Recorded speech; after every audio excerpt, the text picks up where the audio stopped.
নিতাইকে সঙ্গে লো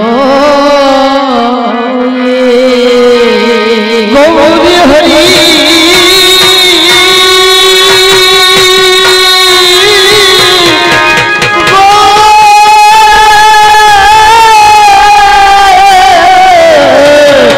গৌর হরি হরি হরি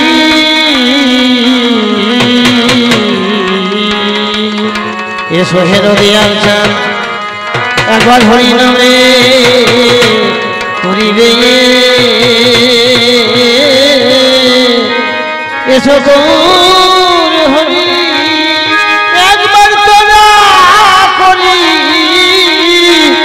গৌর হরি তোরা করি ভাই নিতাইকে সঙ্গে করে এসো হে নদিয়ার চাঁদ হরি নামে করিবে গৌরী হরি তোরা করি ভাই নিতাইকে সঙ্গে এসো গৌর হরি তোরা করি ভাই নিতাইকে সঙ্গে করে এসো হে নদিয়ার চাঁদ হরি নামে করিবে গৌর হরি তোরা করি ভাই নিতাইকে সঙ্গে করে এসো হে নদিয়ার চাঁদ হরি নামে এসো গৌর হরি তোরা করি ভাই নিতাইকে সঙ্গে করে এসো হে নদিয়ার চাঁদ হরি নামে এসো গৌর হরি তোরা করি ভাই নিতাইকে সঙ্গে করে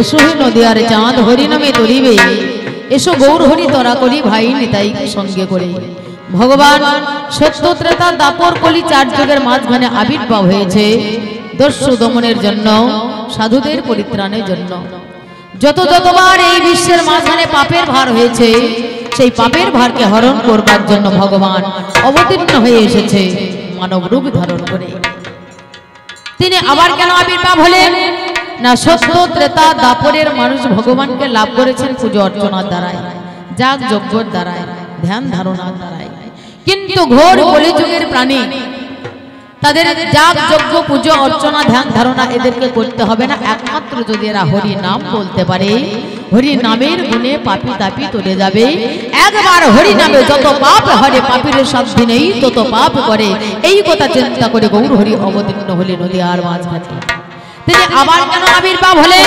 আগত দাপর যুগে মাঝে কৃষ্ণ অবতারে ভগবান ভালোবেসেছেন তার মধুর প্রেমের ভক্ত শ্রীমতী রাধা রানীকে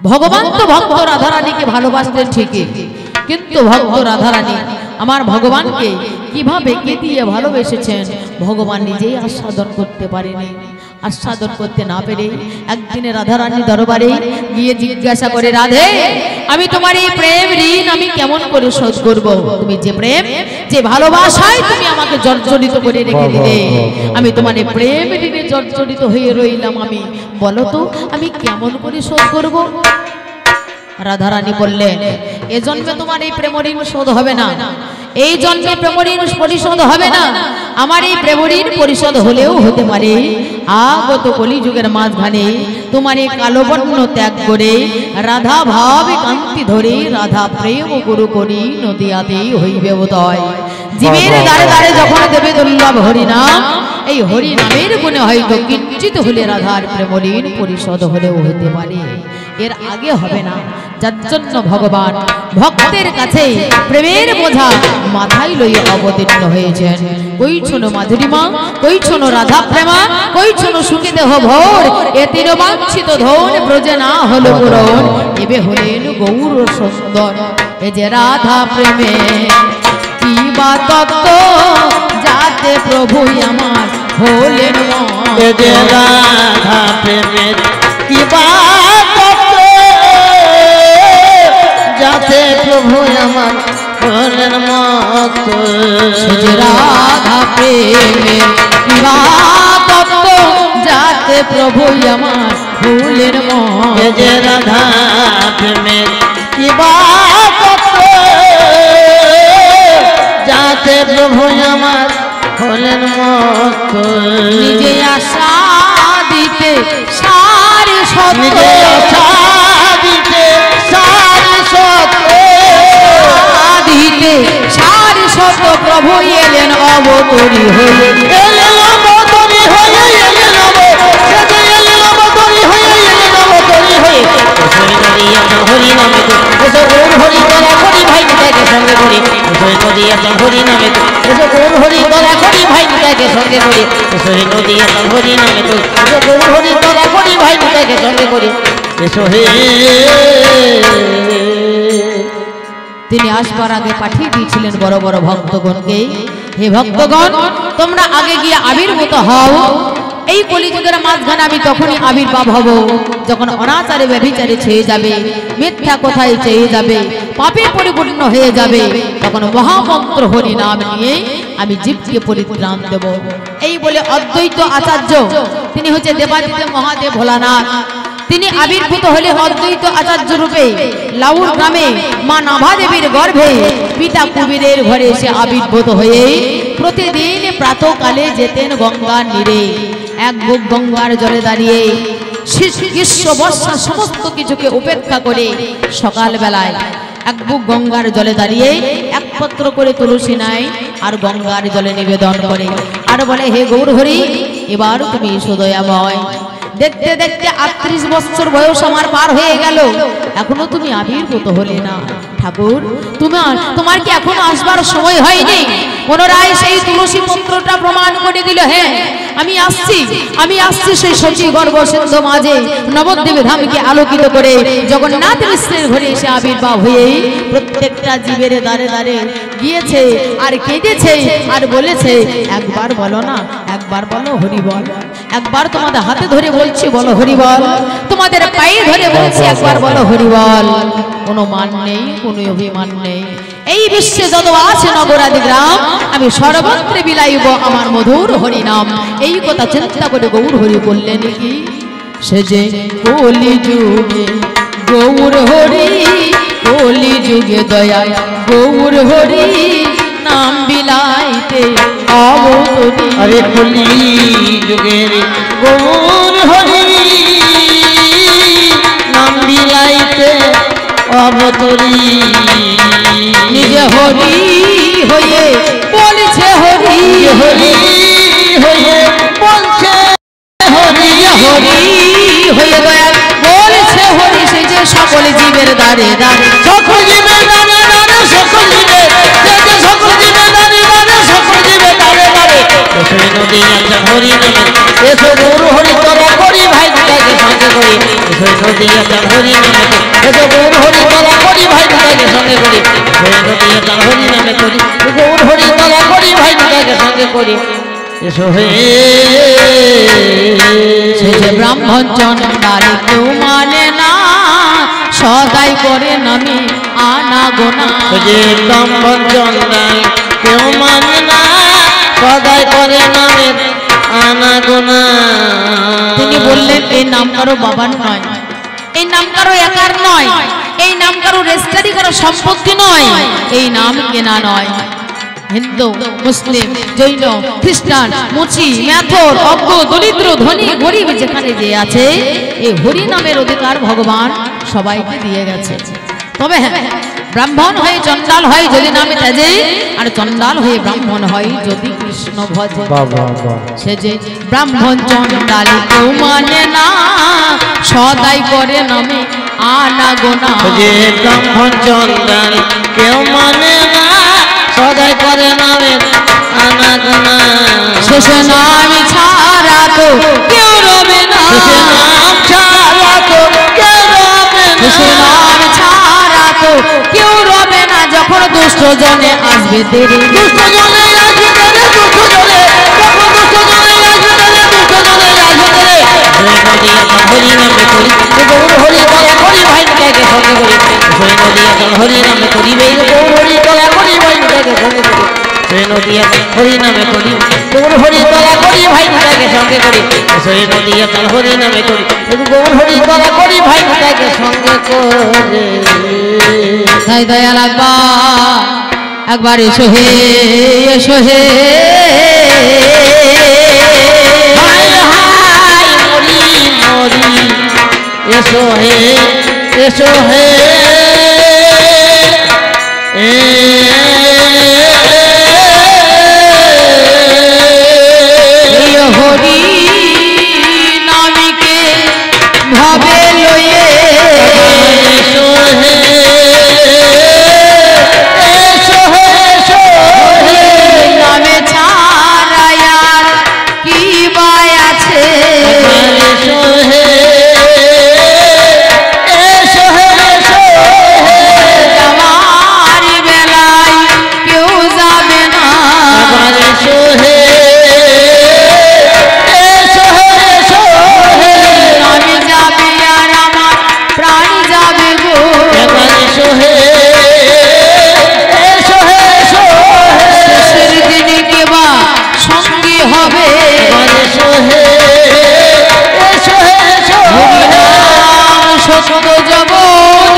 এসো হে এসো হে এসো মন ভজনে না করিলা এসো হে এসো হে এসো ধুবি দিবি জ্বালাই রাখি এসো হে এসো হে এসো হে আমি তোমার হলাম বলে এসো হে এসো হে এসো হে আমি অপমান তোমায় দিয়ে এসো হে এসো হে এসো হে হইল ধনী দিয়ে এসো হে এসো হে এসো হে হরিবল হরিবল হরিবল বলে যাই হরিবল হরিবল হরিবল হরিবল হরিবল বলে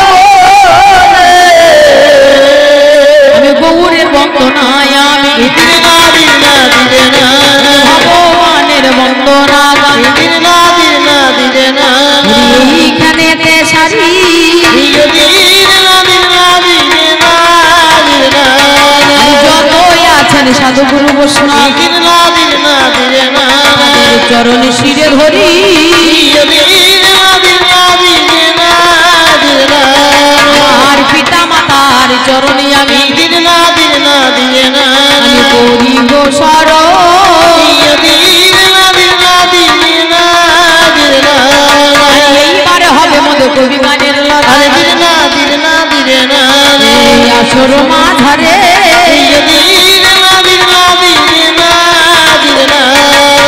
এই কবি গান গাইতে গেলে বিষয় একটা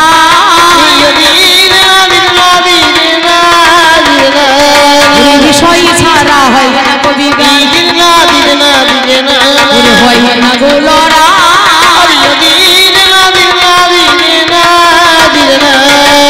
অতি সুন্দর বিষয় পালা গো ধার্য করে দিল আপনাদের সভার মাঝে আজকে জানাইল অনেক ভাবে অনেক পালা কবির বিষয় হয় আজকের কিবা বিষয় দিল কানে শোনা যায় অতীতি আর বর্তমানে অতীত আর বাবা বর্তমানে আজকে দিল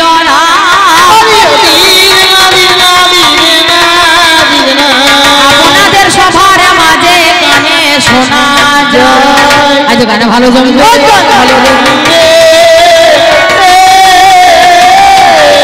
ভালো জমবে ভালো জমবে অতীত আর বর্তমানে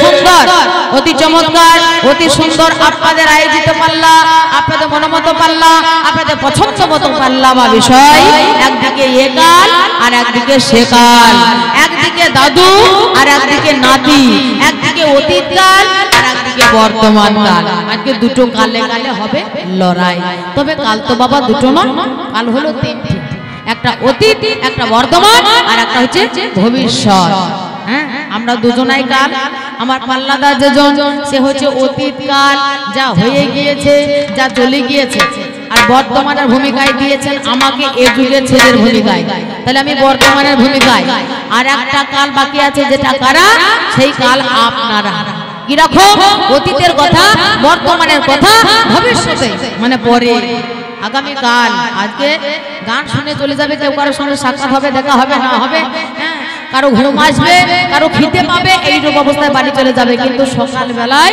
সব যখন এক জায়গা হবে তখন হবে বিচার হ্যাঁ অতীতের কথা বর্তমানের কথা ভবিষ্যতে আপনারা মহামান্য জন আদালত আপনারা বিচার করবেন কার কথা ভুল আর কার কথা ঠিক আমি হলাম একটা উকিল সে হলো বাবা একটা উকিল আমি হলাম একালের পক্ষে উকিল সে হচ্ছে সেকালের পক্ষে উকিল হ্যাঁ তাহলে আপনারা মাননীয় জাজ সাহেব আপনারা বিচারক আপনারা বিচার করবেন তা বিচার হয় কখন বিচার হয় বাবা ভবিষ্যতে তাই সে হচ্ছে একালের ভূমিকায় সেকালের ভূমিকায় আমি হলাম একালের ভূমিকায় হ্যাঁ পালা করেছেন অর্ডার সঙ্গে সঙ্গে ভাগ করে দিয়েছেন বর্ডার হ্যাঁ আমরা দুজনাই দাঁড়িয়ে গেলাম দুই দিকে দুটো ক্যাডার এবার শেষ পর্যন্ত দেখবেন এই দুজনার মাঝে এখন হবে গোমাদা দুজনার মাঝে এখন হবে গোমাদা ওই সে থাকে কি আর আমি থাকি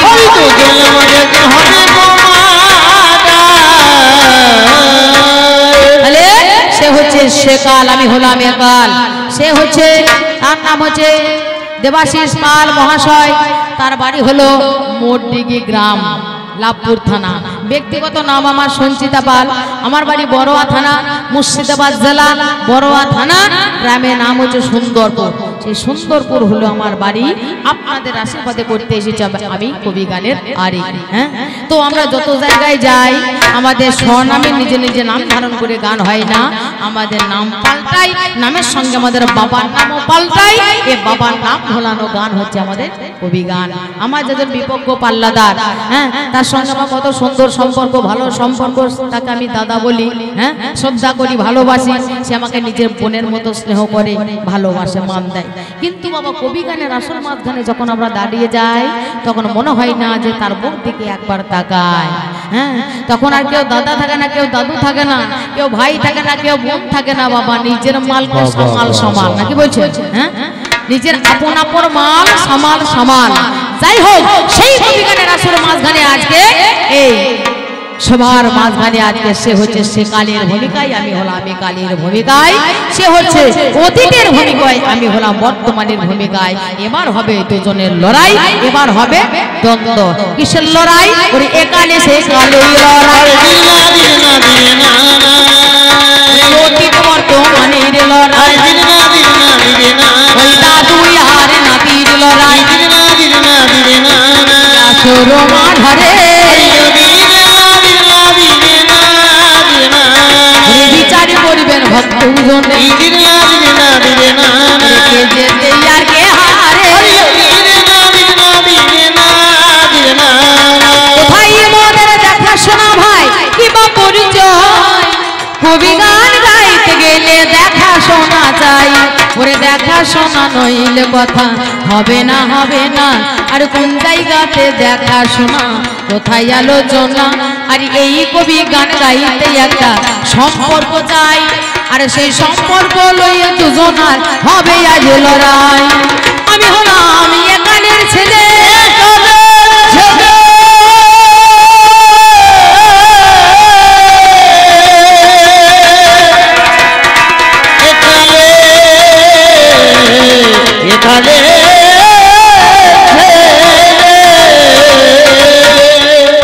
শেষে কাল হয়ে যাই, একদিন আছি বসে আছি আমার ঘরে। তাই আমাদের দুজনের মাঝখানে দেখা কোথায়, সাক্ষাৎ কোথায়? থেকে আমি কে? চারটে যুগ, সত্য, ত্রেতা, দাপর, কলি। সত্য গেল, ত্রেতা গেল, দাপর গেল, তিন যুগ চলে গেল, অর্থাৎ তিন যুগ হচ্ছে অতীত। এ সবটা আমার দাদুর ভাগ্যে, আর আমার শুধু এই কলিযুগ, আমার শুধু এই কলিযুগ। তিন যুগের মানুষ ঘুরতে ঘুরতে ঘুরতে ঘুরতে এসে আমার দরজায় এসে দাঁড়িয়েছে। দরজায় এসে ধাক্কা ধাক্কি আরম্ভ হয়ে গিয়েছে। আমি আছি তিনতলার উপর, আমি ধাক্কা টাক্কা কিছু বুঝতে পারি নাই বাবা। হ্যাঁ, ওই ধাক্কা মারা আওয়াজ আমার কানে পড়েনি। যেই না ধাক্কা ধাক্কা মারছে, এই হেন সময়ে হ্যাঁ সেই রাস্তা দিয়ে চলে যাচ্ছে ভর দুপুর বেলায়। হ্যাঁ, সেই রাস্তা দিয়ে চলে যাচ্ছে একটা যুবক ছেলে। এবার দাদুকে বলছে, দাদু ধাক্কা মারছো কেন? ধাক্কাটা কি কিসের? তা বলছে, ভাই রে আমি এই ভিতরে যেতে চাই, আমি তার জন্য আমি দরজা করা নাচ্ছি, দরজায় ধাক্কা নাচ্ছি। আমি যদি ধাক্কা না মারি তাহলে ভিতরের মানুষ জানবে কি করে যে বাইরে দরজায় আমি এসেছি? বলে, ও দাদু এখন ধাক্কা মারুর যুগ নাই, এখন ধাক্কা ধাক্কি বাদ হয়ে গেছে, টিপা টিপির যুগ এসেছে।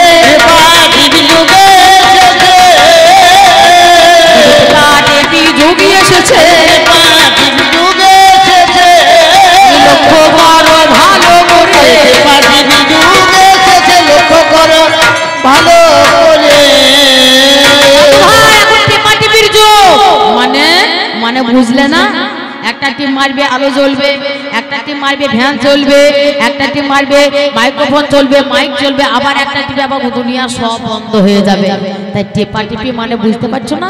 ওই তোমার এই দরজার পাশে একটা কলিং বেল আছে, দেখো কলিং বেল, একটা সুইচ, ওই বেলটাকে টেপো, তখন শব্দ উঠবে, ক্রিং ক্রিং ক্রিং ক্রিং করে শব্দ উঠবে। ঘরের ভিতরে শুকনো শব্দ পাবে, ভিতরের মানুষ তখন জানতে পারবে আমার বাইরের দরজায় কে এসেছে। হ্যাঁ, এই বলে দাদু আমার ওরে ধাক্কা দিয়ে গেল। আজ পুনরায় যেই বাবা সুইচ টিপিল, আজ সুইচ কানা টিপে বাবা দেখিবারে পাই, আরে ওইখানে দেখো দাদু কোনো আওয়াজ নাই। দাদু আমার সুইচ টিপছে কিন্তু কোনো আওয়াজ পাচ্ছে না, টিপেই যায় টিপেই যায় টিপেই যায়। দাদু আর টিপো না, আর টিপলে হবে? বলে আওয়াজ কই, আওয়াজ কই? যে টিপবে সে আওয়াজ পাবে না, ঘরে ভিতরে মানুষ আওয়াজ পাবে। দাদু ভাই কি করছো কি তুমি? এইভাবে টিপলে আওয়াজ পাবে না, আস্তে করে টিপো। যখন আওয়াজ পাচ্ছে না বেশি জোরে জোরে টিপছে, জোরে নয় আস্তে করে টিপলে দাদু সারা পাবে, জোরে করে টিপলে দাদু ফেটে যাবে, করে টিপলে দাদু ফেটে যাবে, জোরে করে টিপলে দাদু সারা পাবে। ভালো করে দাদু টিপে দেখো, টিপুন টিপুন দাদু টিপুন টিপুন টিপুন টিপুন দাদু টিপুন টিপুন। যত্ন করে দাদু ভাইয়ে যেই না টিপি দিল, ঘরের ভিতর 3 তলাতে বসত করি ভালো, যেই না দেখো আওয়াজ কানায় অমনি শুনতে পাই, ঘরের ভিতরে থেকে বাহির হয়ে যায়। এরপরে 3 তলাতে ছিলাম আমি ধন, কেমন করে নিচে আসবো ভাবিছি তখন, এই হেন সময়ে একটা টিভি মেরে দিলাম, 3 তলা থেকে আবার নিচেতে নামিলাম। সিঁড়ি ভেঙে নামার দেখো কোনো দরকার নাই, এমন লিফটের ব্যবস্থা করেছি হেথায়। আমার সিঁড়ি ভেঙে নাম্বার দরকার নাই, এমন লিফটের ব্যবস্থা রয়েছে। 2 নম্বর টিপা 2 তলায় উঠে যাবা, 3 নম্বর টিপা 3 তলায় উঠে যাবা, 4 নম্বর টিপা 4 তলায় উঠে যাবা, আবার পুনরায় মাইনাস করে দেবা, আবার নিচেতে নেমে যাবা। পুনরায় এসে দেখলাম ঘরের দরজাটা খুলে দেখলাম যে মাথা ভরা চুল, গাল ভরা দাড়ি, এসেছে কে আমার বাড়ি। তার গায়ে চামড়া জড়ো জড়ো, দন্ত করে নর বড়, তার গায়ে চামড়া জড়ে জড়ে, দন্ত করে নর বড়, আর গায়ে চামড়া জড়ো জড়ো, দন্ত করে নর বড়। আহা মরি মরি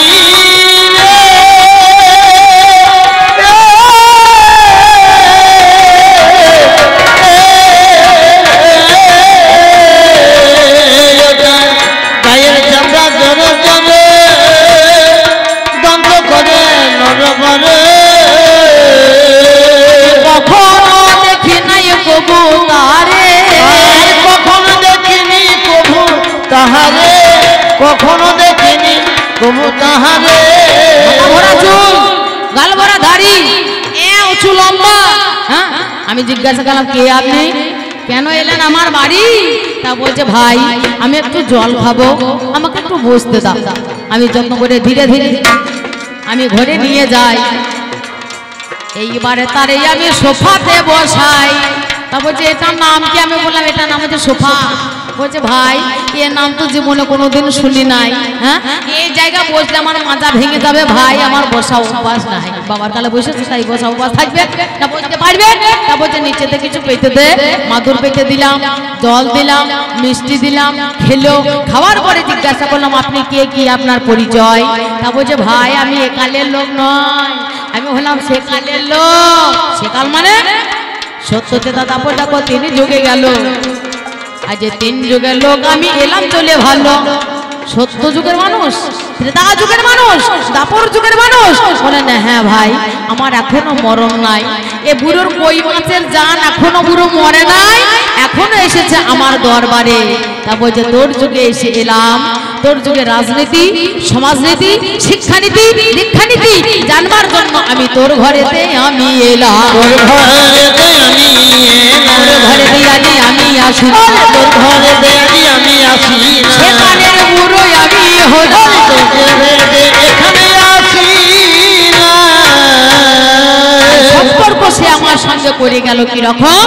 তা বলছে শোনো আমি তোমার বাবার বাবা, তার বাবা, তার কর্তা বাবা, তার বাবা, তার বাবার বাবা, তার বাবা, তার বাবার বাবা, অতএব তুমি আমায় দাদু বলে ডাকবে, দাদু বলে ডাকিবে, দাদু বলে ডাকবে, দাদু বলে ডাকিবে, তুমি হবে আমার সাধের নাতি। দাদু বলে ডাকবে, তুমি হবে আমার সাধের নাতি। এই জায়গাতে দেখা শোনা, দিন না দিন না দিন না, এই জায়গাতে দেখা শোনা, দিন হবে আলোচনা।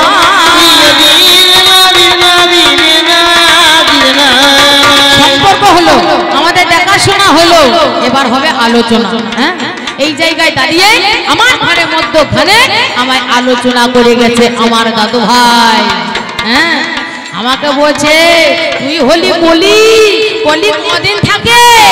কলি বেশি দিন থাকে না। হ্যাঁ, একটা সর্ষেকে যদি গরু সিংহের মধ্যেও রাখা হয়, সেই সর্ষে গরু সিংহের মধ্যে দ্বন্দ্ব বা যতক্ষণ থাকবে ততক্ষণ থাকবে এই কলিযুগ। তাই বলে হয় দাদু আমি আছি, আমি থাকবো, যতদিন এই বিশ্বখানা থাকবে ততদিন এই কলি থাকবে, থাকবে না? সত্য চলে গেছে, ক্রেতা চলে গেছে, দাপর চলে গেছে, এসেছে কলিযুগ। কলিযুগ সহজে যাবে যাবে না। হ্যাঁ, তারপর যে তুমি হচ্ছে কলি, তুমি হচ্ছে কুড়ি। কলি মানে কি? কলি মানে কুড়ি। তা বলছে তুমি কুড়ি হয়ে থাকবে, ঠিক আছে, আমার পাল্লায় যখন পড়েছো দাদু ভাই তোমাকে থামিয়ে ফোটাবো, থামিয়ে ফোটাবো, থামিয়ে ফোটাবো, থামিয়ে ফোটাবো। দাদু আমারে বলে গিয়েছে থামিয়ে ফোটাবো, ফোটাবো, দাদু আমায় বলে গিয়েছে। থামিয়ে ফোটানো যায়? হ্যাঁ, যে ফুল ফোটেনি তাকে যদি বলা হয় সেই ফুলটাকে তুলে নিয়ে থাপিয়ে থাপিয়ে ফোটাবো, সে থাকবে? ও কতদিন থাকবে? থাপড়িয়ে ফোটানো ফুল কতদিন থাকবে? বেশি দিন থাকবে না। হ্যাঁ, সঙ্গে সঙ্গে ফুল একবারে মলিন হয়ে যাবে, সে ফুটবে? হ্যাঁ, ছাপিয়ে ফোটাইতে গেলে সে মাল ফুটবে? সে মাল ফুটবে না। নিজে থেকে ফোটা একটা জিনিস আর থাপিয়ে ফোটানো একটা জিনিস। তবে দাদু জানে না, এ দাদু তোমাকে আমি দেখাবো জাদু। তুমি জানো না যে কোন নাতির পাল্লায় পড়েছো? ফোটাতে এলে তুমি নিচে ফুটে যাবে, ফোটাতে এলে নিচে ফুটে যাবে, ফোটাতে এলে ফুটে যাবে, ফোটাতে এলে ফুটে যাবে। হলো তোমার সেই নাতি হল, ফোটাতে এলে ফুটে তুমি হলো সেই নাতি ভাই। দাদু কাকে ফোটাইতে কে ফুটে যাচ্ছে একবার ভালো করে হিসাব করে দেখো। ফুটেছিলে তুমি। ফোটা ফুল কদিন থাকে? একদিন থাকে, দুদিন থাকে, 5 দিন থাকবে, 10 দিন থাকবে, 1 মাস থাকবে, এর বেশি কি থাকবে? ফুটেছিল সত্য করে ফুটে ঝরে গেছে, ফুটেছিল তেতা ঝরে গেছে, ফুটেছিল দাপর তাও ঝরে গেছে। ফুটবে না বললে কোনো দিন ফুটবে না, ফোটে নাই আর ফুটবেও না। বলছে না ফুটিস না ফুল মারিল, ফুললে ফুলে গরম যাবে, ফুটিস না ফুল মারিলে, ফুললে ফুলের গরম যাবে, ফুটিস না ফুল মারিলে, ফুললে ফুলের গরম যাবে। ফুটলেই কিন্তু গরম চলে যাবে। যতদিন কলি আছে, যতদিন মঞ্জুরি আছে, যতদিন কুড়ি আছে, ততদিন তার মান আছে। আর ফুটে গেলে ফুটিস না ফুল মারিল, ফুটলে ফুলের গরম যাবে, ফুটিস না ফুল মারিলে, ফুললে ফুলের গরম যাবে, ফুটিস না ফুল মারিলে, ফুললে ফুলের গরম যাবে, ফুটিস না ফুল মারিলে। ফুটবে বলে জুটবে অলি, কলি ফুটলে কলি জুটবে, ওরে ফুটবে কলি জুটবে অলি, ভন ভনিয়ে মধু খাবে, ফুটিস না ফুল মারিলে, ফুললে ফুলের গরম যাবে, ফুটিস না ফুল মারিলে, ফুললে ফুলের গরম যাবে, ফুটিস না ফুল মারিলে, ফুললে ফুলের গরম যাবে। সে কারণে তোমার কাছে আমি বলে যাই, শোনো আমার পাল্লাদারি গুণের দাদু ভাই, থাপড়িয়ে ফোটালে তো ফোটে না, ফোটে না, যতদিন সময় তাহার হবে 16 আনা। সেই জন্য তোমার কাছেই আমি বলে যাই, না ফুটে কি করেছে এই দুনিয়ায়। আমি ফুলটি নাই এখনো পর্যন্ত, না ফুটে কুড়ি হয়ে কুলি হয়ে এই বিশ্ব ব্রহ্মাণ্ডের বুকে কি করে দিয়েছে একবার ভালো করে হিসাব করে দেখো তো দাদু ভাই। তোমার রামায়ণে কি হয়েছে, আমার সব নক্ষদর্পণে। একটা মোবাইল টিপবো সব বেরিয়ে যাবে, যেটা তুমিও পর্যন্ত জানো না। তোমার মহাভারতে কি হয়েছে, একটা মোবাইল টিপবো, হ্যাঁ, তা সব বেরিয়ে যাবে। গীতা, ভাগবত, পুরাণ, পুরাণ, যুদ্ধ শাস্ত্র, 18 পুরাণ, যে 14 শাস্ত্র নামও তুমি জানো না, যে 18টা পুরাণ যে ব্যাসদেব রচনা করেছে, সে 18টা পুরাণের নামও তুমি হয়তো জানো না। সেগুলো সব আমার নক্ষদর্পণে। কোথায় আছে আরবের সৈকতে? আমি এখান থেকে তাকে আমি দেখতে পাচ্ছি।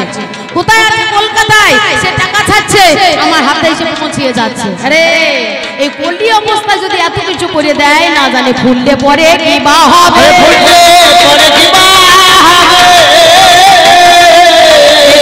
তুমি জানো না বন্ধু,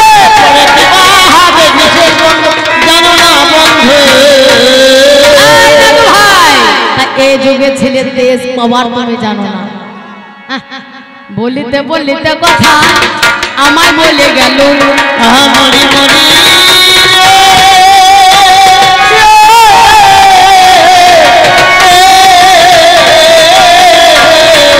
বলিতে বলিতে কথা আমায় বলে গেল।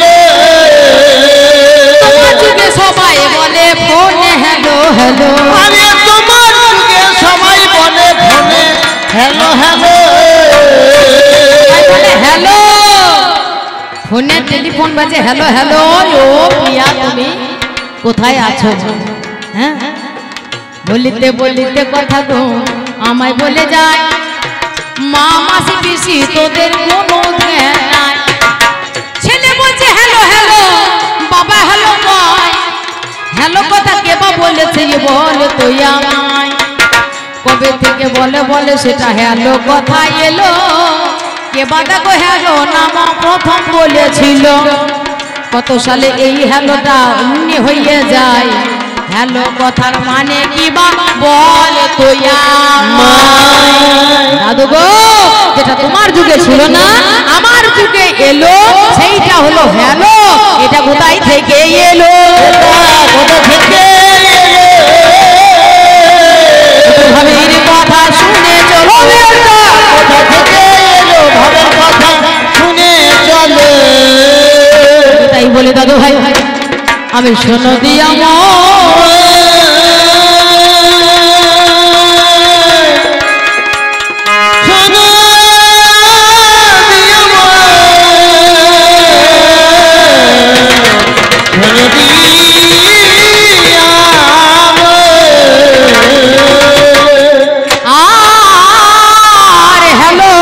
বলেছে কিসেরই কারণ, মার্কিন বিজ্ঞানী টমাস এডিসন, মার্কিন বিজ্ঞানী টমাস এডিসন সর্বপ্রথম হ্যালো বাক্যটা উচ্চারণ করেছে।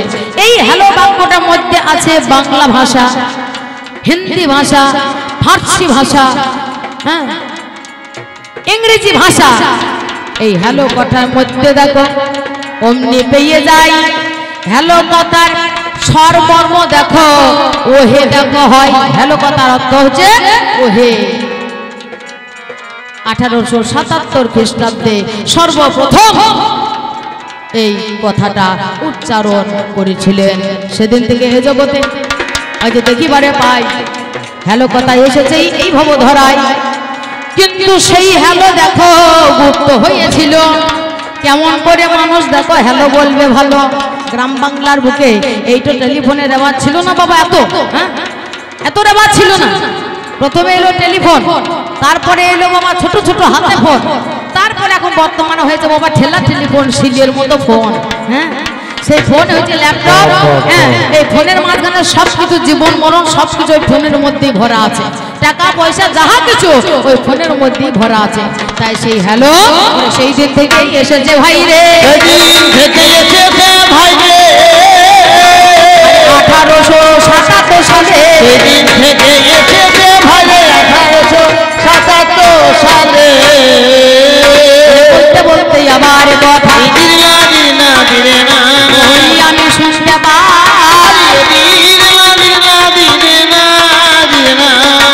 বাবু বলে ডাকছে সবাই যুগেতে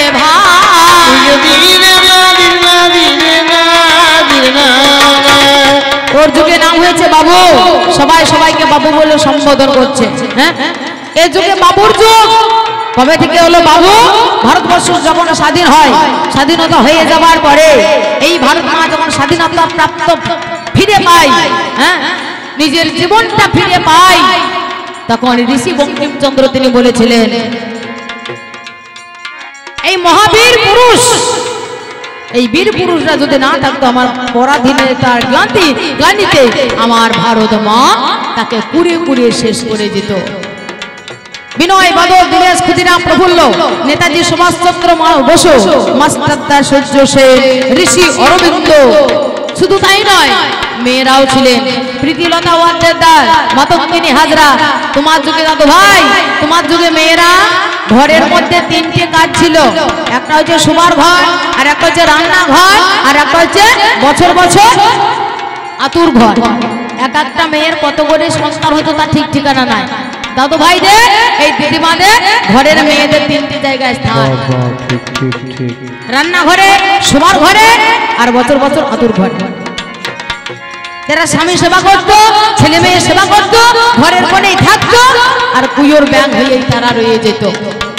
কিন্তু আমার এই কলিযুগের মেয়েরা রান্না করা, বাসন মাজা, স্বামী সেবা করা, ছেলে মেয়ে সেবা করার সাথে সাথে নিজেকে বিলিয়ে দিয়েছে ভারত মায়ের কাজে।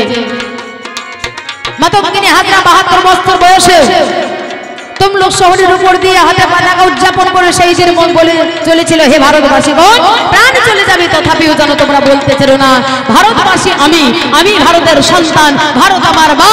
মুক্ত কণ্ঠে বলো, বন্দে মাতরম, বন্দে মাতরম, বন্দে মাতরম। বিদেশি শাসক পুলিশ তাকে গুলিবিদ্ধ করলেন বুকে, তথাপিও 72 বছর মহিলা ধোলাই গোড়াগড়ি খাই, তাও বলে চলেছে, হে ভারতবাসীগণ, প্রাণ চলে যাবে, মরে যাবে, তথাপিও কেন বলতে ছিল না, বন্দে মাতরম, বন্দে মাতরম, বন্দে মাতরম। দেশের জন্য তারা প্রাণ পর্যন্ত দিয়েছিল আমাদের এই কলিযুগের মেয়েরা। তাহলে এই ভারতবর্ষ স্বাধীন হয়ে যাওয়ার পরে ঋষি বঙ্কিমচন্দ্র সেদিন বলেছিলেন, এই বীর যোদ্ধারা যদি না থাকতো তাহলে আমার ভারতবর্ষ মা স্বাধীন প্রাপ্ত হতো না। তাই এরা হচ্ছে বাবু। শুধু তাই নয়, এই জগতের মাঝখানে যত যত পুরুষ আছে তারাই বাবু টাইটেল পেল। ঋষি বঙ্কিমচন্দ্র তিনি এই বাবু টাইটেলটা দিয়েছিলেন।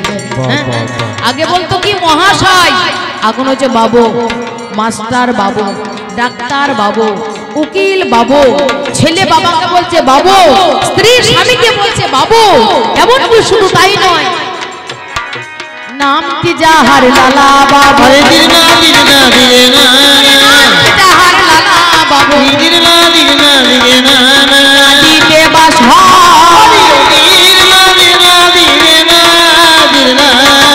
মুর্শিদাবাদ জেলায় বাড়ি,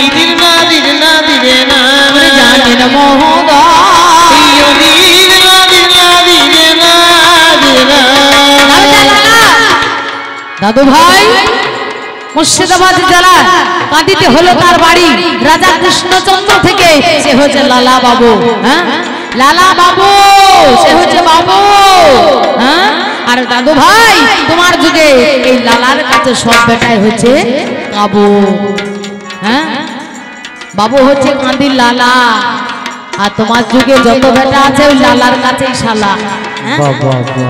সে বৃন্দাবনে গেল, বৃন্দাবনের মাঝখানে দীক্ষা নিল, চরম শত্রু জগৎসের ঘরে ভিক্ষা করলো। পুনরায় সে জগৎসের পর্যন্ত, আমি তোমায় কি ভিক্ষা দেব, তুমি তোমার ওই ছিন্ন বস্ত্র তুমি আমায় ভিক্ষা দাও, আজ তোমার সঙ্গে আমি যাব ওই মধুর বৃন্দাবনে, গুরুচরণ আশ্রয় করব। গুরু মন্ত্রে দীক্ষা নিল, মধুর বৃন্দাবনে ভিক্ষা করে বেড়ালো। পুনরায় এত বড় ভিখারি হয়ে তোমার বৃন্দাবনটা কিনে নিল, বৃন্দাবনটা কিনে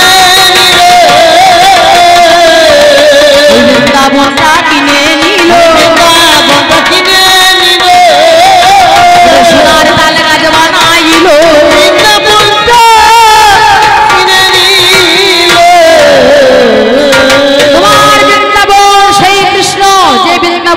মাঝখানে লীলা করে গেছে।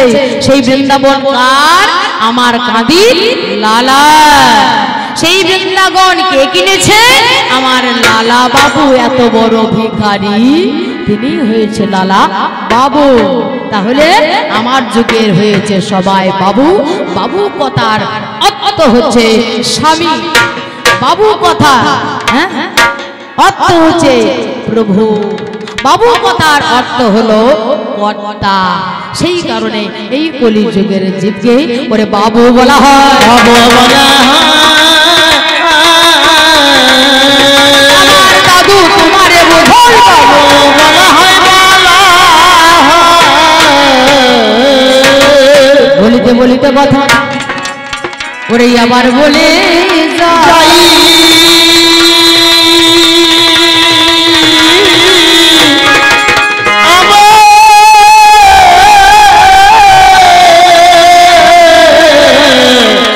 আবার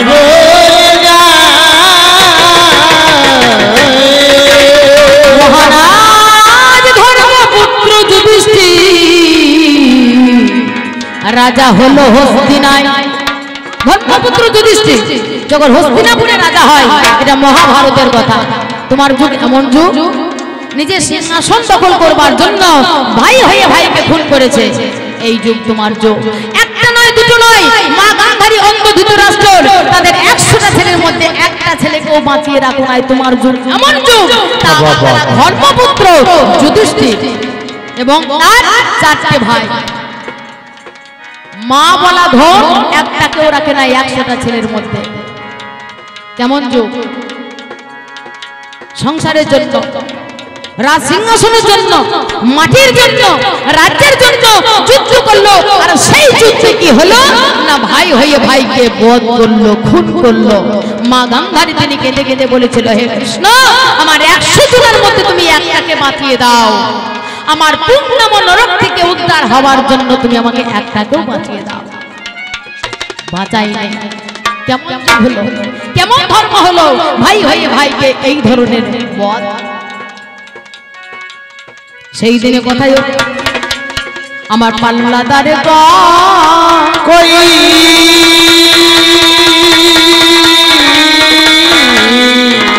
পাল্লাদার কই যুধিষ্ঠির সরকার হল পর্বতে অগ্নি চলে যায়। পঞ্চপাণ্ডব সহ দ্রৌপদী তারা, মহাভারতের শেষ পর্ব হচ্ছে স্বর্গারোহণ পর্ব। রাজসিংহাসনে বসে মহারাজ যুধিষ্ঠির, রাজসিংহাসনে শান্তি ছিল না। 36 বছর রাজত্ব করেছিল মহারাজ যুধিষ্ঠির, তথাপিও তার মনে কোনো শান্তি ছিল না। শান্তি থাকবে কি করে? যেখানে মাতা গান্ধারী অধর ধরে কেঁদে যায়, হাপুত্র হাপুত্র বলে কথাই বলে, কাঁদালে কাঁদিতে হয়, তারে কাঁদানো উচিত নয়। কাঁদালেই কাঁদতে হবে। জোরপূর্বক যুদ্ধ করে জয়ী হয়ে রাজা হয়েও মহারাজ যুধিষ্ঠির তার মন শান্ত ছিল না, সর্বদাই অশান্ত। চিন্তা করলো আমি স্বর্গারোহণ পথে যাব। ভগবান শ্রীকৃষ্ণ যখন তিরুভাব হলো, পুনরায় স্বর্গারোহণ পথে যাচ্ছিলে, তখনকার কথা দেখো। আমায় বলে যায় কলিযুগে কি বা হবে, একটু ইঙ্গিত দেয়। মনে গেছে ধর্মপুত্র ভীম সহ বলে দেখো গেছে গয়া ঘর। একটা গর্তের মধ্যে দেখো হাতি ঢুকে যাবে, শুধু লেজটা দেখো আটকাইয়ে পড়িবে। এটা কেমন ধরনের কলির বিচার বলো নাই আমায়। ভাবের কথা তোমার কাছে আমি শুনতে চাই। পাগল মন আমার, পাগল মন পাগল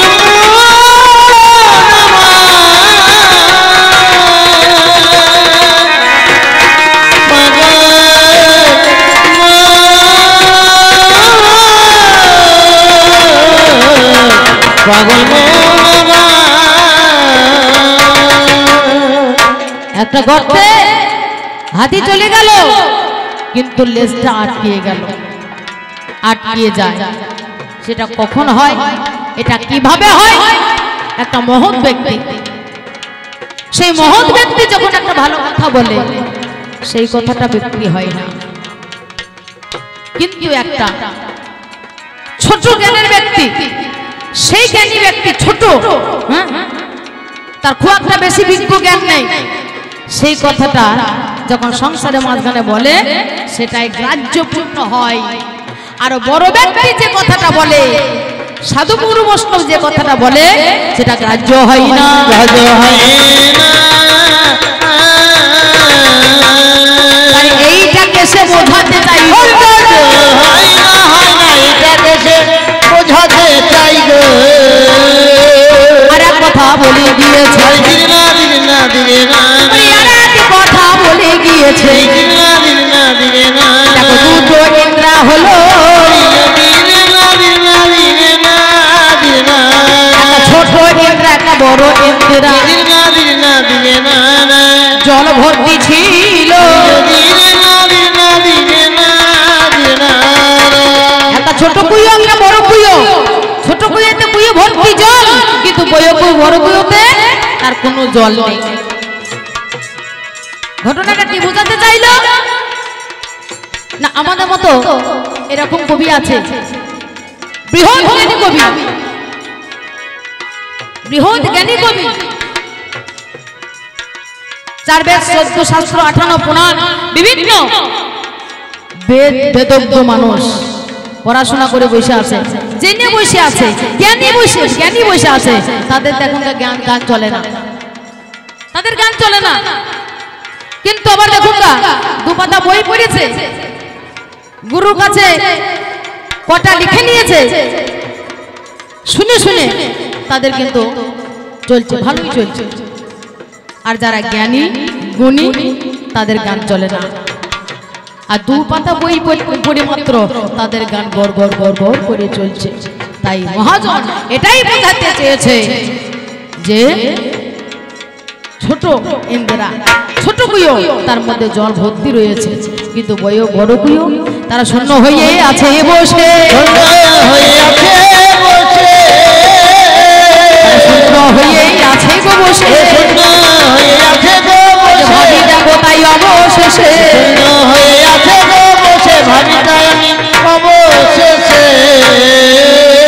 তারপরে কথাই আমি শুনিবারে পাই, আজ শোনো শোনো বলতে বলতে কিবা বলে যায়, সব জায়গায় শোনা যায়, যদি বাবা কেউ ফসল লাগায়, বেগুন লাগায়, পটল লাগায়, হ্যাঁ, তাহলে বেড়া দিতে হবে। আজ বেড়া ডিঙিয়ে দেখো কেমন করে ফসল খাবে, কেউ বেড়া লাগালে, কেউ ফসল লাগালে বেড়া দিতে হয়, সেই বেড়া দিয়ে কি হয়, সেই বেড়া ডিঙিয়ে যাতে ছাগল ভেড়া না গিয়ে ফসল না খেতে পারে। কিন্তু তোমার এই কলিযুগের মাঝখানে এই হবে, ছাগল ভেড়া নয়, বেড়াতি ফসল খাবে, বেড়াতি ফসল খাচ্ছে। দাদু গো, এটা আমার যুগে হচ্ছে, এটা তোমার যুগে হয়েছে, যেটা দেখছো সেটা আমার যুগে হচ্ছে, কিন্তু সেটা তোমার যুগে হয়েছে, এটা পরে পরে দেখাবো, এক পালায় সব সম্ভব নয় তো। হ্যাঁ, বেড়াতি ফসল খাচ্ছে, অর্থাৎ রক্ষক যারা, তারাই সমাজে ভক্ত, এটাই গৌর হরি বল, এটাই সমাজকে বোঝাতে চেয়েছে। আর একটা কথা যুধিষ্ঠির, ওই যে তিনি বলে যায়, এক ঘরা ধন 4 ঘরাতে ভরতে পারো, 1 ঘরা দুধ, 1 ঘরা জল 4টে ঘরায় ভরতে পারে। কিন্তু কলিযুগে হবে 4টে ঘরায় 1টা ঘরা দুধকে ভরতে পারবে না। এটাই হয়েছে কলিযুগের ধর্ম। ওই যে ধর্ম বলেছিল, একটা মা ছেলেকে জানি জন্ম দিতে পারবে ভালো, একটা মা 4টে ছেলেকে মানুষ করিবে, পুনরায় সেই মাতা যখন বৃদ্ধ হবে, সেই 4টে ছেলে মায়ের খাবার যোগান দিতে না রে। কলিযুগে এইটাই হবে, দেখো বিচার করে, সেইটা দেখো এ জগতের মাঝখানেতে হয়, এ জগতের মাঝখানে দেখিবারে ধর্মরাজ বলে এসেছে, এটাই দেখো তাই হয়ে যায়, এটাই দেখো তাই হয়ে যায়, সমাজের মাঝে দেখিবারে হয়ে যায়, দেখো তাই হয়ে যায়, সমাজের মাঝে দেখিবারে পায়। মহাজনদের কলম এগুলো খেলারও নয়। হ্যাঁ, তবে দাদু ভাই আমি তোমার মুখে শুনতে পেলাম আমি কথা ভালো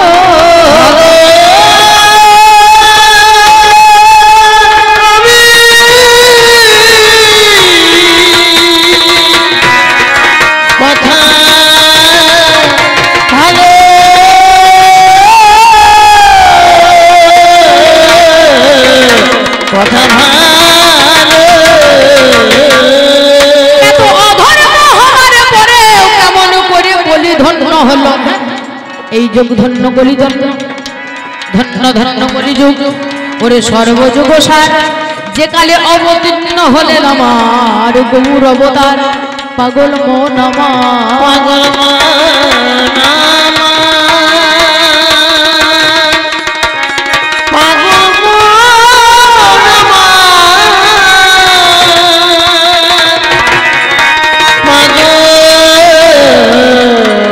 পাগল মন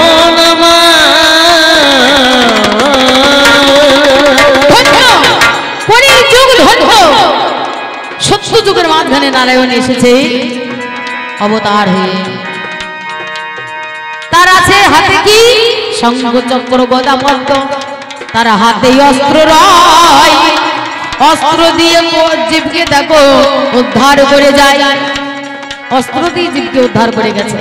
ত্রেতা যুগের মাঝখানে যখন আসলো রাম অবতার হয়ে তখন ধনুধারী হয়েছে রাম, হাতে অস্ত্র দিয়ে জীবকে পরিত্রাণ করে গেছে।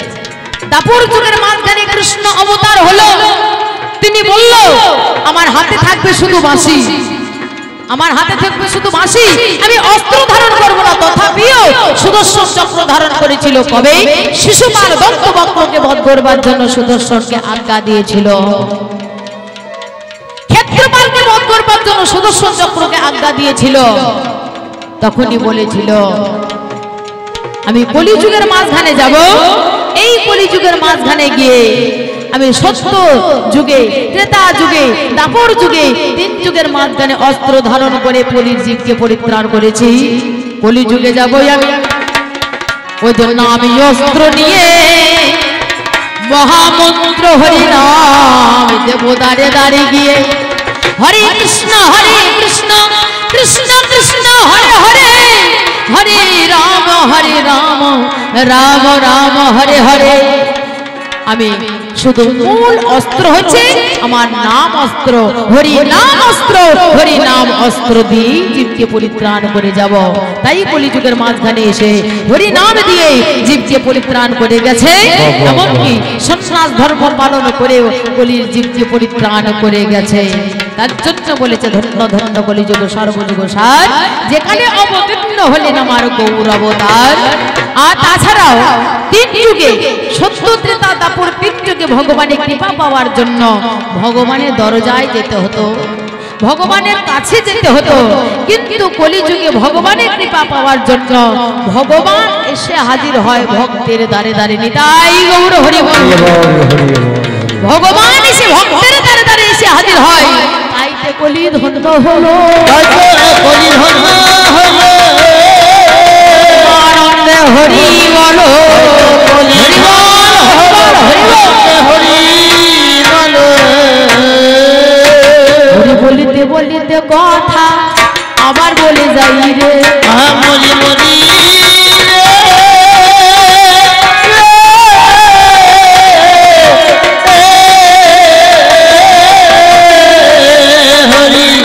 বলিতে বলিতে কথা আবার বলে যাই রে।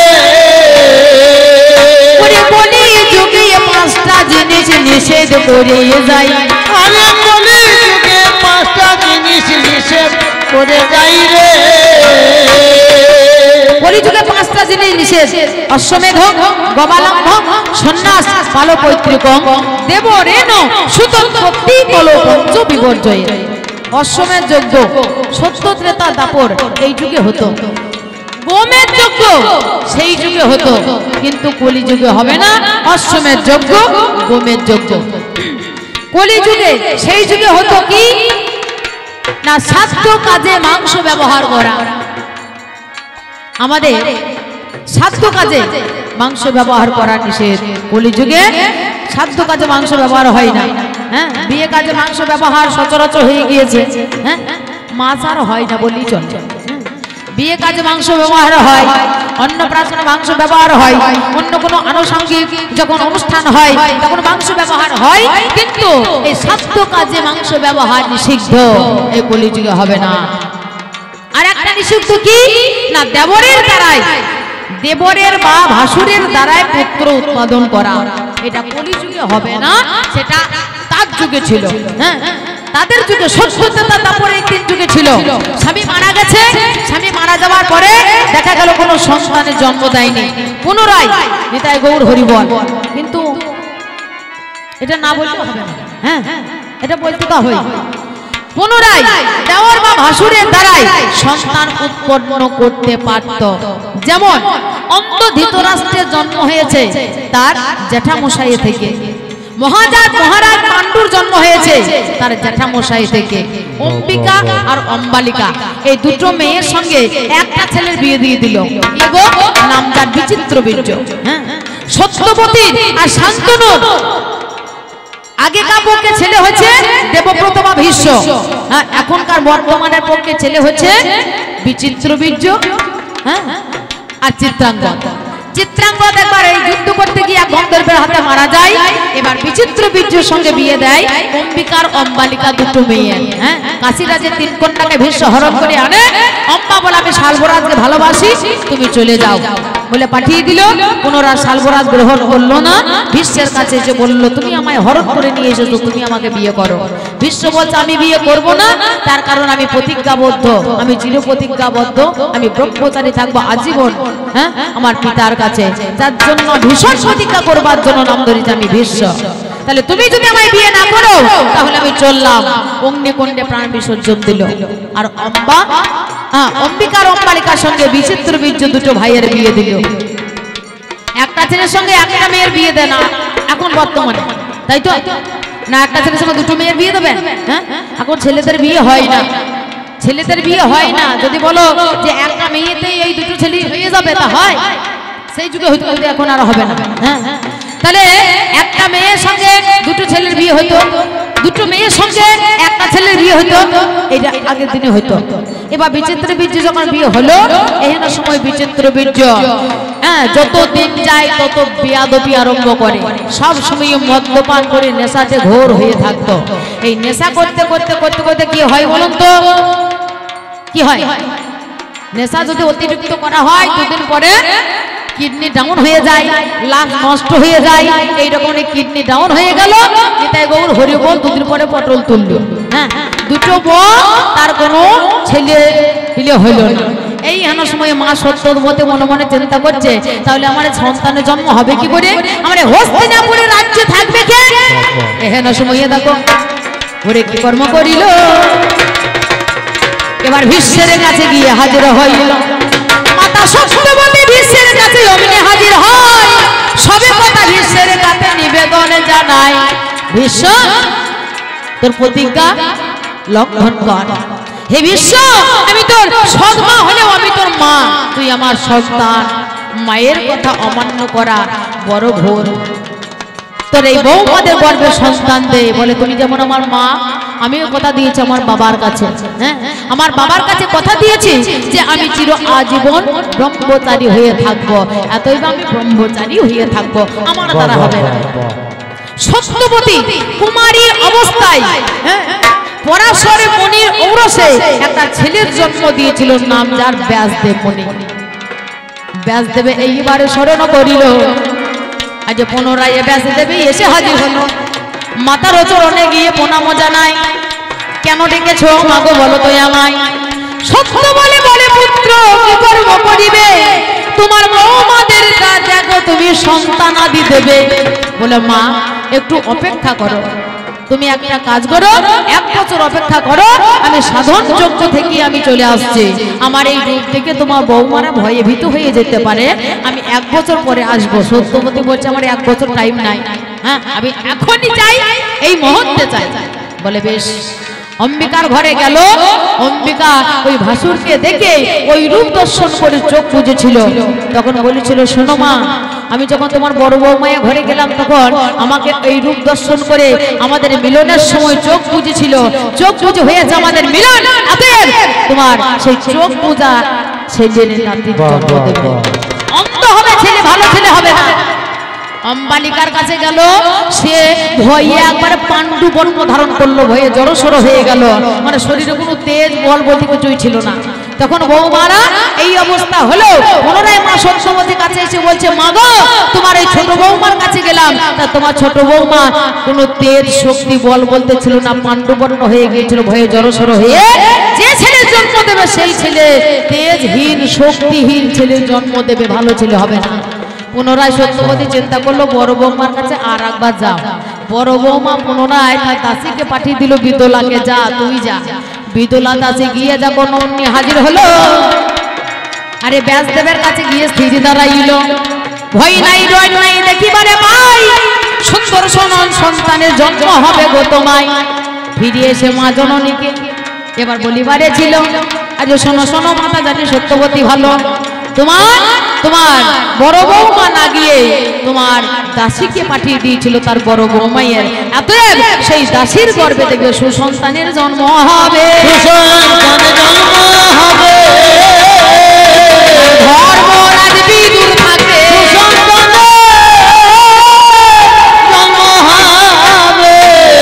দাসীর গর্ভে জন্ম হলো, ধর্মরাজ বিদুরের জন্ম, ধর্মের জন্ম হয়েছে, সে ভালো ছেলের জন্ম হয়েছে। আর দুটো ছেলে মেয়ে ছেলের জন্ম দিয়েছে, একটা হচ্ছে ক্ষীণ শরীরে তেজ শক্তি নাই, আর একটা হচ্ছে অন্ধ, দুজনাই কিন্তু রাজা হওয়ার যোগ্য নয়।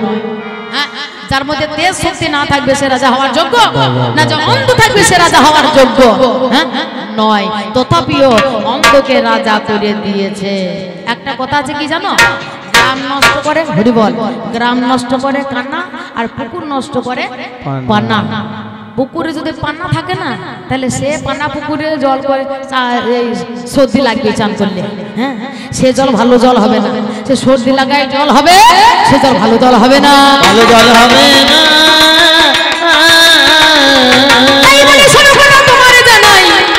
তোমার যুগে এই রকম রীতি ছিল তাই, কিন্তু আমার যুগে কারো যদি স্বামী মরে যায়, আরে আট করে হয়ে সারা জীবন বসে থাকতে হয়। এই যুগের রীতি ভাই, এই যুগের রীতি ভাই, এই যুগের রীতি ভাই, এই যুগের রীতি ভাই। তোমার যুগ আমার যুগ সমান, ওই যুগের রীতি ভাই, রীতি ভাই। সন্ন্যাস সন্ন্যাস ধর্ম নিষিদ্ধ তোমার এই কলিযুগে, তাও পালে পালে সন্ন্যাসী হলো কেন? পালে পালে সন্ন্যাসী হয় না, পালে পালে বাবাজি হয়। হ্যাঁ, পালে পালে গোসাই হয়, গোসাই গোসাই বাবাজি, অর্থাৎ মাচার খেলা। মানুষ তো মরা মানুষ, হ্যাঁ মরা মানুষ, একবার মানুষ ঘুমে মরে, একবার জমে মরে, আর একবার কামে মরে। সেই কামনা থেকে, সেই কামনার হাত থেকে বাঁচানোর নাম হচ্ছে বাবাজি বা গোসাই। অর্থাৎ বাবার ধনকে যে ধরে রাখে সেই তো হলো বাবাজি, নাকি? হ্যাঁ, শুধু কৌপিন বললে হয় না সাধু, অন্তরে নাই প্রেমের মধু, মানুষ হয়ে বেহুশ শুধু চিরদিন কাল কাটাই, ভবা পাগলা জন্মের মতন সার করেছে সাধন ভজন, আমি হেরব না আর ওছার বদন, চিরদিন গাছতলাতেই কাল কাটাই। হৃদয় গৌর হরি বল। তাহলে মরা বাঁচার খবর জানে কে? আমার গোসাই বাবাজি, কি তাই তো? হ্যাঁ, প্রকৃতি হইয়া করো প্রকৃতির সঙ্গ, মরি মরি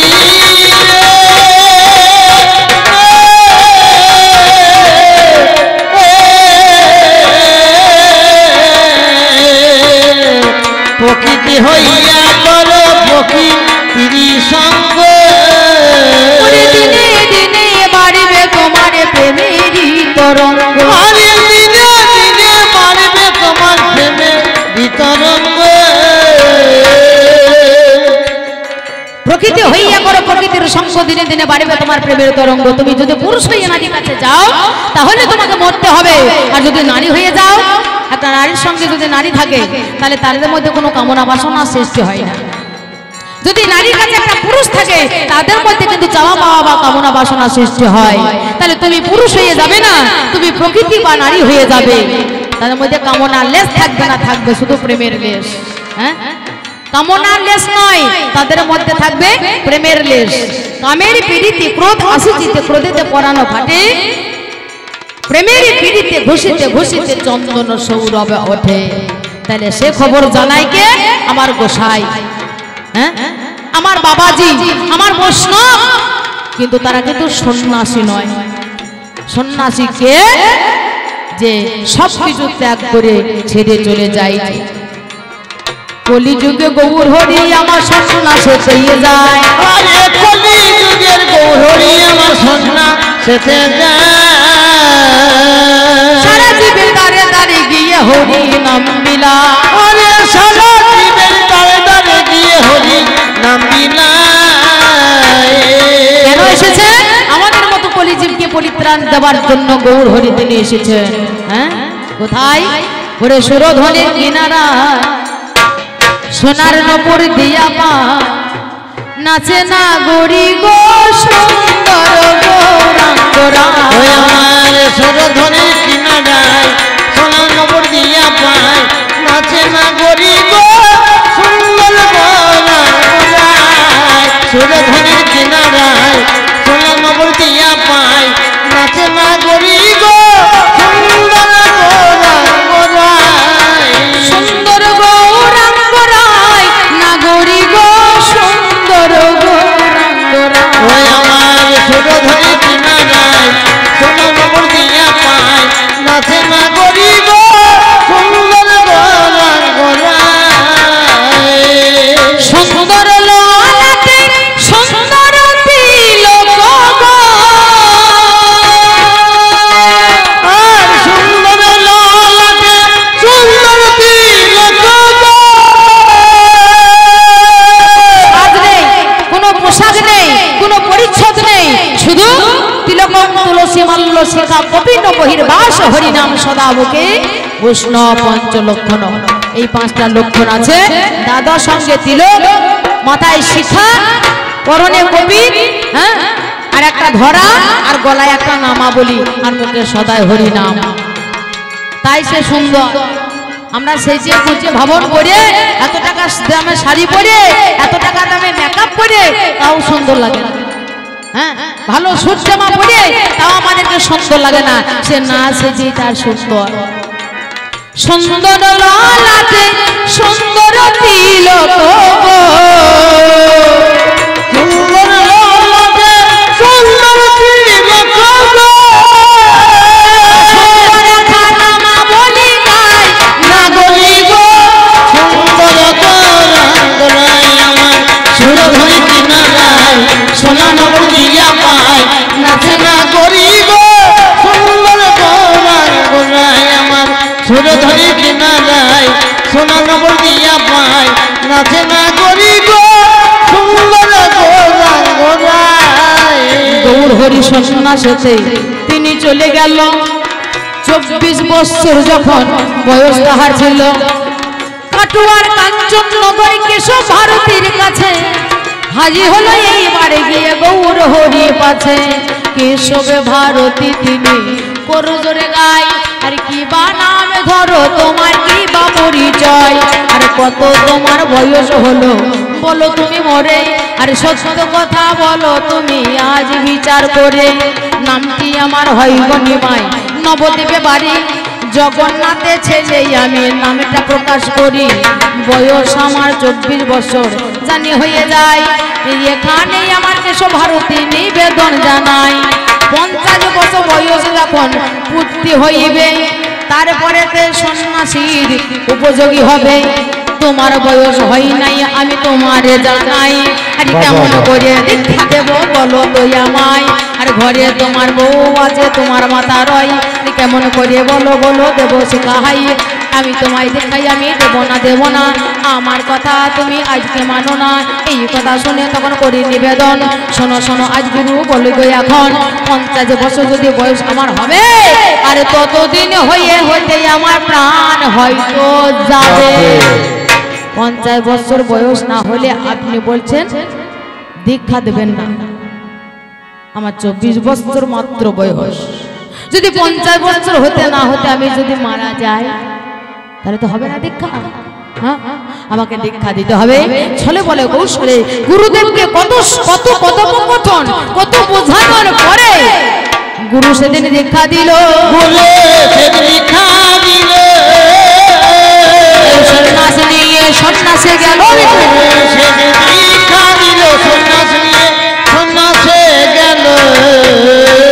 মহাপ্রভু দীক্ষা নিয়েছিল সন্ন্যাস ধর্মে। এবার সন্ন্যাস ধর্ম যদি একটা সংসারে যদি একজন সন্ন্যাসী হয় তাহলে তার 14 পুরুষ উদ্ধার হয়ে সরস্বতীর স্বর্গে যায়। কিন্তু সেই সন্ন্যাসী সন্ন্যাস ধর্ম পালন করতে গিয়ে যত যত রীতি আছে সেই রীতিগুলো যদি মানতে গিয়ে যে এতটুকু ত্রুটি হয় তাহলে কিন্তু ব্যাঘাত ঘটে। আর শুধু সেই নয়, তার 14 পুরুষ পর্যন্ত নরকে যায়। আমার গৌর হরি দেখবেন সব সময় মস্তক মুন্ডন করা।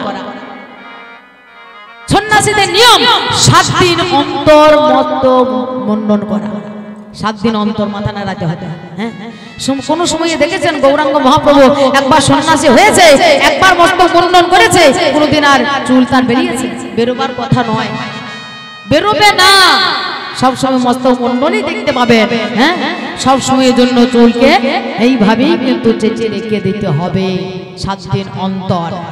শুধু তাই নয়, হ্যাঁ, তার নিয়ম আছে, সেই নিয়মগুলো পালন করতে হবে।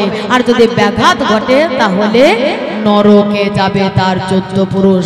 গৌরাঙ্গ মহাপ্রভু চিন্তা করলেন এটা সবারই দ্বারা সম্ভব নয়।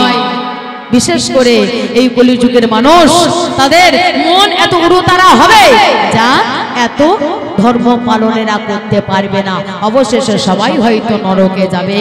তাই কলিযুগের মাঝখানে সন্ন্যাস ধর্ম নিষিদ্ধ। শুধু হরে কৃষ্ণ কৃষ্ণ কৃষ্ণ হরে হরে, হরে রাম রাম রাম হরে হরে, হরে রাম হরে রাম কেবলম কলৌ নাস্তেব গতির অন্যথা। কলিযুগে একমাত্র নাম ছাড়া গতি নাই, নাম ছাড়া গতি নাই, ছাড়া গতি নাই, ছাড়া গতি নাই। সন্ন্যাসী হবে না তোমার ছাড়া গতি নাই, গতি না সন্ন্যাসী হবে না। সেই ধৈর্য, সেই সহ্য, সেই ক্ষমা, সেই জ্ঞান তাদেরকে থাকতে হয়। আমার পাল্লাদার আমার দাদু ভাই জিজ্ঞাসা করেছিল কতগুলো জিজ্ঞাসা, হ্যাঁ, আমার তার উত্তর দেওয়ার চেষ্টা করে গেলাম। এবার আমি তোমাকে কিছু কথা দাবি রেখে যাই। আমার এই ক্ষুদ্র জ্ঞান ভান্ডার খুলে দিয়ে তোমাকে আমি বলে গেলাম, যদি পছন্দ হয় তুমি গ্রহণ করো, আর যদি না পছন্দ হয় আমায় বলো, আবার তোমার মনোবাসনা পূর্ণ করে দেওয়ার চেষ্টা করব। এবার দাদু ভাই, এবার আমার যাবার পালা, বেশি সময় হয়ে যাচ্ছে। এবার যাবার সময় আমি তোমায়ও কিছু দাবি বা জিজ্ঞাসা রেখে যাই।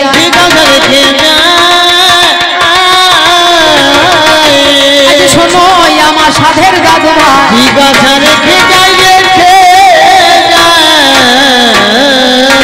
আমি তাই বলে পাল্লাদা ওরে তোমায় কাছে কই,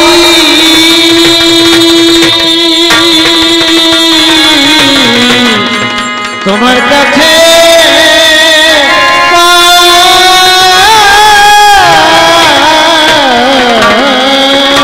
তোমার যুগে ধর্ম আছে, এই ধর্ম কেন কমে যায়? সত্য যুগে মহাজন কলম দিলেন, সত্য যুগে পরমায়ু হচ্ছে 4 পোয়া। হ্যাঁ, সত্য যুগে ধর্ম হচ্ছে 4 পোয়া ধর্ম। হ্যাঁ, ত্রেতা যুগে যখন এলো 1 পোয়া ধর্ম কমে গেল, 3 পোয়া ধর্ম। তারপর যুগে যখন এলো আবার 1 পোয়া ধর্ম কমে গেল, 2 পোয়া ধর্ম। কলি যুগে 1 পোয়া ধর্মতে দাঁড়িয়ে গেছে। এই আমার দাদু ভাই, আমার যুগ মন্দর যুগ বলতে পারো, তোমার যুগ সত্যের যুগ, সততার যুগ, ভালো যুগ। তাই যদি হলো তাহলে তোমার ধর্ম কমতে কমতে কেন কমে গেল? কমতে কমতে কেন কমে গেল? 4 পোয়া থেকে 1 পোয়া এলো, কমতে কমতে কেন কমে গেল? 4 পোয়া থেকে 1 পোয়া এলো। সে ধর্ম ছিল না, তার জন্য তেতা যুগে কমে গেল। তেতা যুগে সে ধর্ম ছিল না, তাই তারপর এক কমে গেল। দাপর যুগে সেই ধর্ম ছিল না বলে কলি যুগে আবার এক পোয়া ধর্ম কমে এক পথে দাঁড়িয়ে গেছে। কেন? ধর্ম তোমার যুগ থেকে কমতে কমতে কেন ফতোয়া হলো, কমতে কমতে কেন ফতোয়া হলো, বিচার করে আমায় বলো, কমতে কমতে কেন ফতোয়া হলো, বিচার করে আমায় বলো। আমি দ্বিতীয় নাম্বারের দান, আরে দিল না দিল না দিলে না, দ্বিতীয় নাম্বারের দান, দিল না দিল না দিলে না, তোমারে জানাই আমি তোমায় বলে যাই তোমারে জানাই দাদু তোমায় বলে যাই। দাপর যুগে এলো আমার দিল না দিল না দিলে না, শ্যামল কানা, দিল না দিল না দিলে না দিলে না। আমার কলিযুগে গৌর হরি এসেছে কল প্রথম সন্ধ্যায়। হ্যাঁ, গৌরাঙ্গ হস্য মহি তোলে ভগীরথী তটে ভবি ভবিষ্যতি সনাতনম। কলিযুগে প্রথম সন্ধ্যায় আমার গৌরাঙ্গ এসেছে। সত্য যুগে গৌর হরি এলো, তেতা যুগে রাম এলো, দাপর যুগে কৃষ্ণ এলো। সেটা কখন এলো? সব শেষ লগ্নে, শেষের বেলায়। হ্যাঁ, কুরুক্ষেত্রের যুদ্ধ শেষ হয়েছে, কলিযুগ আরম্ভ হয়েছে। কুরুক্ষেত্রের যুদ্ধ শেষ হয়ে গেল, অর্জুনের ছেলে অভিমন্যু, অভিমন্যু ছেলে পরীক্ষিত, সে হলো হস্তিনাপুরের রাজা। তখন ঘোর কলিযুগ আরম্ভ হয়ে গিয়েছে, তখন কলিযুগ পড়ে গেছে। তাহলে কুরুক্ষেত্রের যুদ্ধ শেষ, কলিযুগ আরম্ভ। হ্যাঁ, তাহলে সেই তার ক বছর আগে এসেছে কৃষ্ণ? 100 বছর আগে। কৃষ্ণ বেঁচেছিল কত বছর আগে? কত বছর? 125 বছর বেঁচেছিল ভগবান কৃষ্ণ। হ্যাঁ, তাহলে কুরুক্ষেত্রের যুদ্ধ হওয়ার ধরো 100 বছর আগে ভগবান কৃষ্ণ এসেছিলেন, বেশি দিন আগে নয়। তাহলে দাপর যুগে পরমায়ু কত?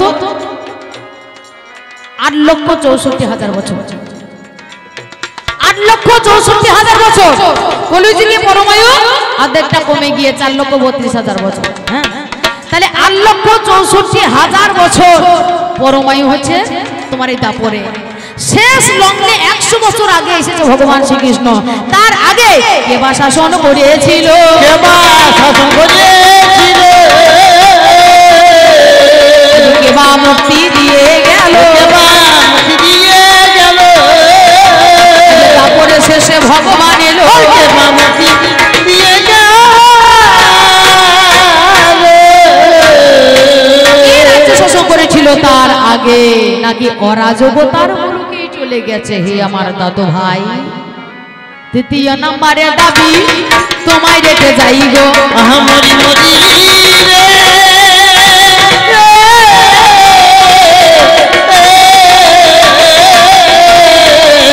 আমি তৃতীয় নম্বরে দাবি তোমায় রেখে যাইব।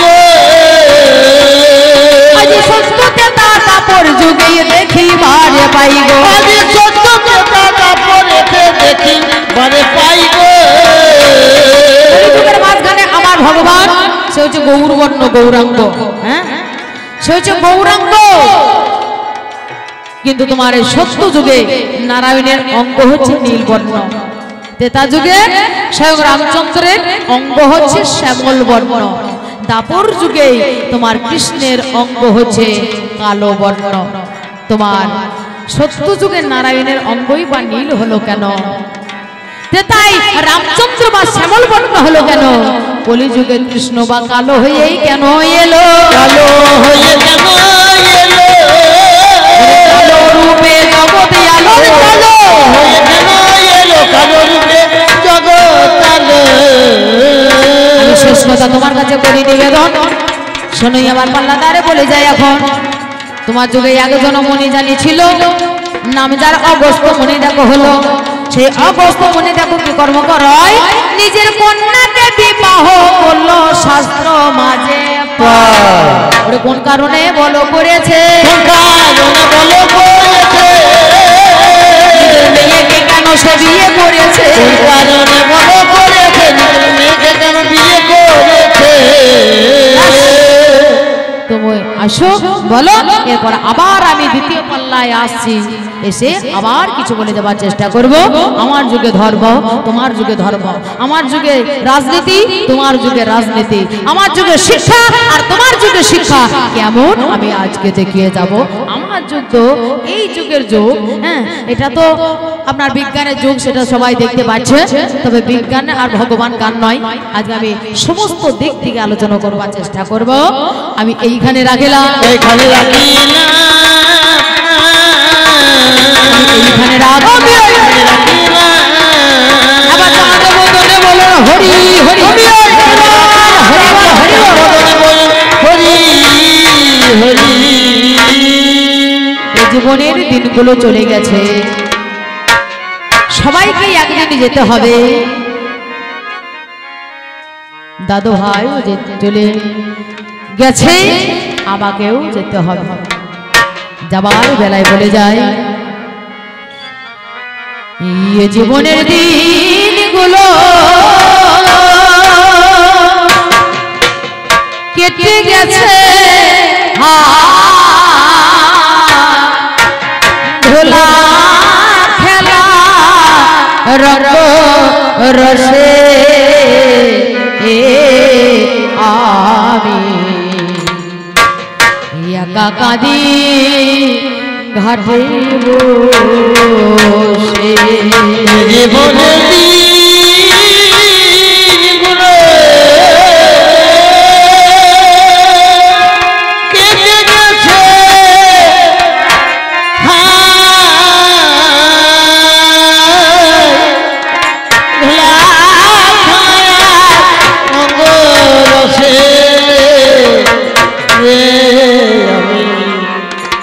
একা কাঁদি ঘাটে বসে রে, আমি একা কাঁদি ঘাটে বসে রে, আমি একা কাঁদি ঘাটে বসে। পশ্চিম আকাশে রবি বসিল মাঠে,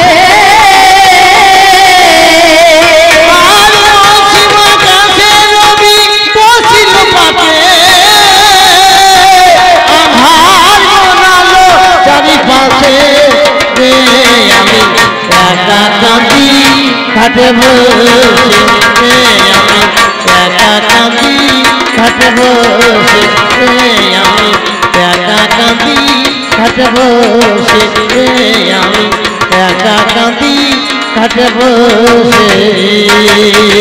নরাকারে ধরা ধানে পেয়েছে নোঠা, এর আগে কোথায় ছিলাম কিছু জানা না। আরে নরাকারে ধরা ধামে পেয়েছি নোঠাই, এর আগে কোথায় ছিলাম সে তো জানা না। মরণের পরে কোথায় হবে যে নিবাস, সে কথা ভাবিতে গেলে মনে জাগে ত্রাস।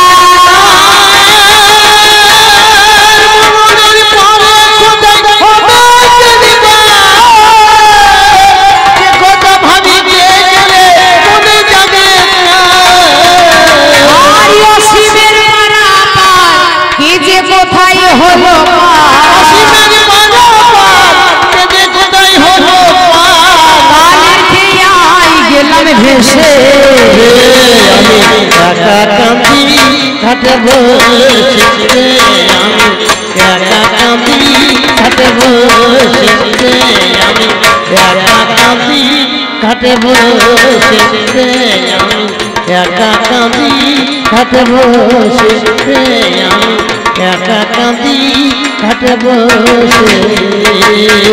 দাস হয়ে এসেছেন সাজিয়া প্রভু, চলে যেতে হবে কথা ভাবিনি কভু। এসেছিলাম সাজিয়া প্রভু, চলে যেতে হবে কথা ভাবিনি কভু। আলিয়ারি আলো দিয়ে ঘেরা দুনিয়া, যেতে হবে সে কথাটা দেখে শুনিয়া।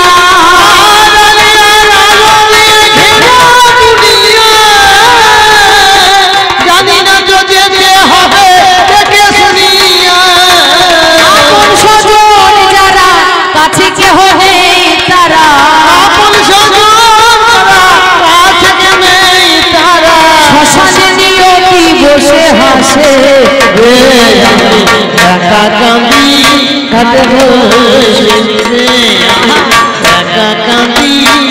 বসে আমি একা কাঁদি ঘাটে বসে আমি একা কাঁদি ঘাটে বসে আমি একা কাঁদি ঘাটে বসে আমি একা কাঁদি ঘাটে বসে আমি একা কাঁদি ঘাটে বসে আমি ঘাটে বসে আমি একা কাঁদি ঘাটে বসে আমি একা কাঁদি ঘাটে বসে আমি একা কাঁদি ঘাটে বসে আমি একা কাঁদি ঘাটে বসে আমি একা কাঁদি